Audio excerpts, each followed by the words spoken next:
November 1922.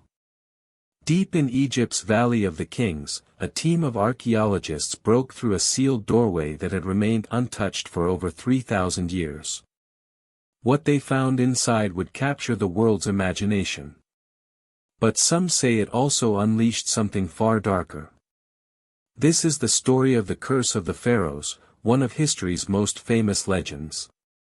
A tale of ancient warnings, mysterious deaths, and a mystery that still divides scientists and believers a century later. Our story begins with a British archaeologist named Howard Carter, who had spent over a decade searching for a tomb almost everyone believed no longer existed, the burial place of a minor, largely forgotten boy king named Tutankhamun. Carter's expedition was funded by a wealthy English aristocrat, Lord Carnarvon, who had poured years and a small fortune into the search with nothing to show for it. By 1922, Carnarvon was ready to give up. He gave Carter one final season to find something, anything, or funding would stop for good. On November 4, Carter's team uncovered a stone step buried beneath centuries of rubble. Within days, they'd revealed a hidden staircase, leading down to a sealed door stamped with royal insignia. Behind it lay something no one had seen in over 3 millennia. When Carter first peered through a small hole into the tomb's antechamber, candle in hand, Carnarvon anxiously asked if he could see anything. Carter's now legendary reply, "Yes, wonderful things." Golden statues, chariots, thrones, and treasures beyond imagination glimmered in the candlelight. It was the most complete, untouched royal tomb ever discovered in Egypt. News of the find exploded across the world. Newspapers couldn't get enough. And that's when the first whispers of a curse began to circulate. According to legend, an inscription near the tomb's entrance read, "Death shall come on swift wings to him who disturbs the peace of the king." Whether that exact inscription ever truly existed is still debated. But the phrase would soon feel eerily prophetic. Just months after the tomb was opened, Lord Carnarvon, the man who funded the entire expedition, fell ill from an infected mosquito bite on his cheek. The wound became infected. Blood poisoning set in. On April 5, 1923, Lord Carnarvon died in Cairo. The stories that followed became the stuff of legend. It was reported that at the exact moment of his death, the lights across Cairo mysteriously flickered and went out. Back in England, Carnarvon's dog was said to have howled once, and died the very same night. The press seized on the story instantly. Fueled by sensational headlines and a famous novelist named Marie Corelli, who publicly claimed she had warned Carnarvon of dire punishment for disturbing a pharaoh's tomb, the legend of the curse was born. Soon, every death even loosely connected to the excavation was added to a growing list. An X-ray technician who examined the mummy. A visitor who toured the tomb. Even Carter's own secretary. Each death added fuel to a story the public couldn't resist. By the 1930s, popular counts claimed over 20 people connected to the tomb had died under the curse's shadow. Books were written. Films were made. The Curse of the Pharaohs became a permanent fixture of popular culture. But there was a problem with the legend, a rather inconvenient one for those who believed it. Howard Carter, the man who actually opened the tomb, who spent more time in direct contact with it than anyone alive, lived for another 17 years, dying of natural causes at the age of 64. In fact, when researchers later studied everyone actually present at the tomb's opening in 1922, the data told a very different story than the newspapers had. A study published in the British Medical Journal in 2002 examined the lifespans of 44 Westerners who had been present in Egypt at the time of the tomb's opening. Their average age of death was 70 years old, no different from anyone else of that era.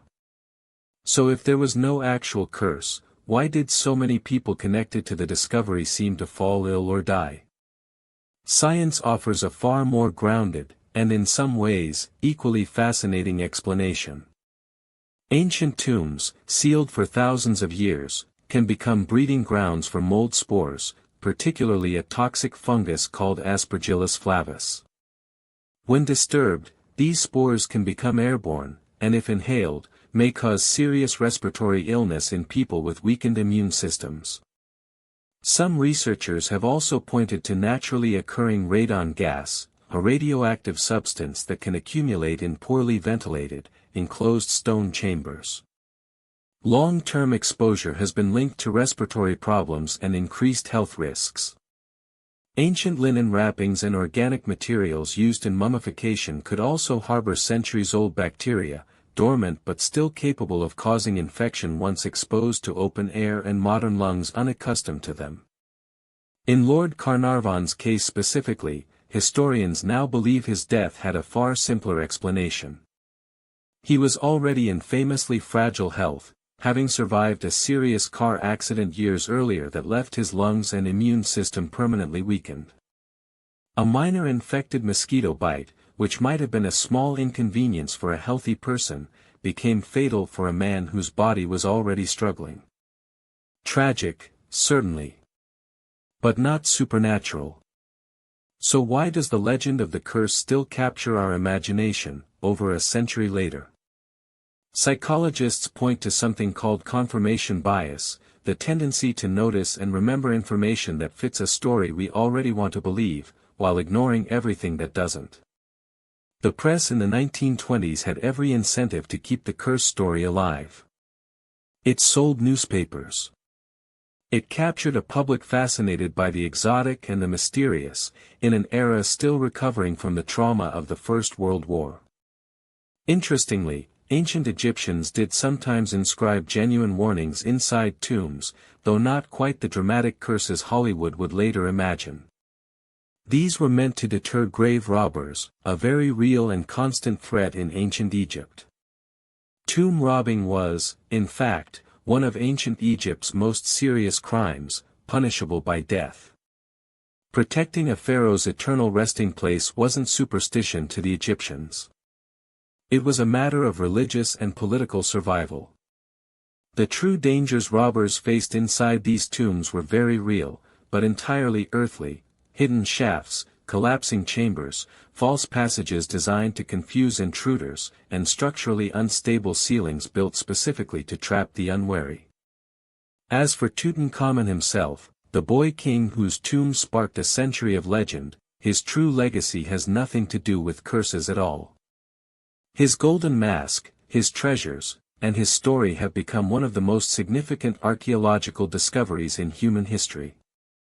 Millions of people have walked past his golden mask in Cairo's museums, more connected to this once-forgotten teenage pharaoh than any other ruler of ancient Egypt, precisely because his tomb survived intact for us to find. Perhaps the real curse of the pharaohs was never about supernatural death at all.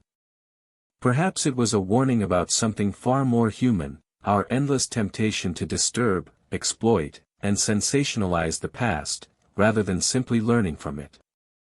A century later, the tomb of Tutankhamun still stands as one of archaeology's greatest triumphs, a reminder that sometimes, the most powerful curse of all isn't ancient magic.